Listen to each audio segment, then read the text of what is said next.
ಪ್ರಿಯ ವೀಕ್ಷಕರೇ ನಮಸ್ಕಾರ. ನಾನು Manjunath Bhimanna Bovi, KG news India.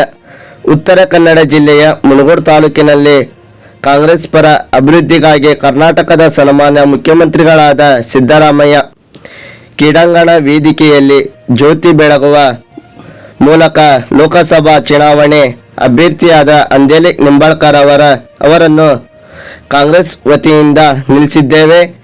ಅವರಿಗೆ ಪಕ್ಷದ ಆಸ್ತಿಗೆ ಮಹಿಳೆಯರು, ಪುರುಷರು, ಎಲ್ಲ ಜಾತಿ ಜನಾಂಗದವರು ಈ ಹಸ್ತದ ಗುರುತಿಗೆ ಮತ ನೀಡಬೇಕೆಂದು ಕೇಳಲು ಬಂದಿದ್ದೇವೆ.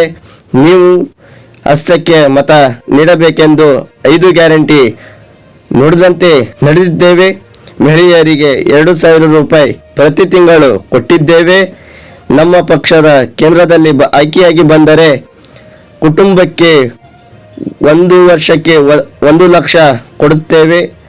ರಾಷ್ಟ್ರೀಯ ಮಹಾತ್ಮ ಗಾಂಧಿ ನರೇಗಾ ಯೋಜನೆ ಅಡಿಯಲ್ಲಿ ಕೆಲಸ ಮಾಡುವ ಕೂಲಿಕಾರರಿಗೆ 1 ದಿನಕ್ಕೆ 400 ರೂಪಾಯಿ ಕೊಡುತ್ತೇವೆ.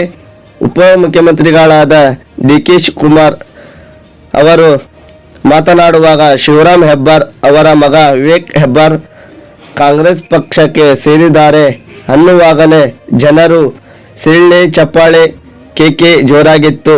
ಆರ್.ವಿ. ದೇಶಪಾಂಡೆ ಸಚಿವರು, ಹಳಿಯಾಳ್ ಮಂಕಳ್ ವೈದ್ಯರು, ಜಿಲ್ಲಾ ಉಸ್ತುವಾರಿ ಸಚಿವರು, ಭೀಮಣ್ಣ ನಾಯಕ್ ಸಿಸಿ ಭಾಗದ ಶಾಸಕರು, ಜಾದೇವ್ ಗುಡಿಯಾರ್ ಬ್ಲಾಕ್ ಕಾಂಗ್ರೆಸ್ ಅಧ್ಯಕ್ಷರು, ವಿ.ಎಸ್. ಪಾಟೀಲ್ ಅಂದಲಿಗಿ ಪಕ್ಷದ ಮುಖಂಡರು ಮುಖಸ್ಥರಿದ್ದರು.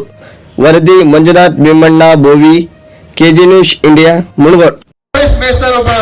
ಯುವಕನ ಸಾವು ಇವರು ಏನಿಲ್ಲ ಕಾಂಗ್ರೆಸ್ನರೇ ಅವನ ಕೊಂದ್ರು, ಚೂರಿ ಹಾಕಿದ್ರು ಅನ್ನುವಂತ ಇಲ್ಲ ಸಲ್ಲದ ಮಾತನ್ನ ಹೇಳಿ ಕಿಚ್ಚನ ಹಚ್ಚಿ ರಚ್ಚನ ಹಚ್ಚಿ ಇಡೀ ಕರಾವಳಿ ಭಾಗದಲ್ಲಿ ಬೆಂಕಿ. ಚಾನೆಲ್ ಅನ್ನು ಸಬ್ಸ್ಕ್ರೈಬ್ ಮಾಡಿ ಮತ್ತು ಪಕ್ಕದಲ್ಲಿರುವ ಬೆಲ್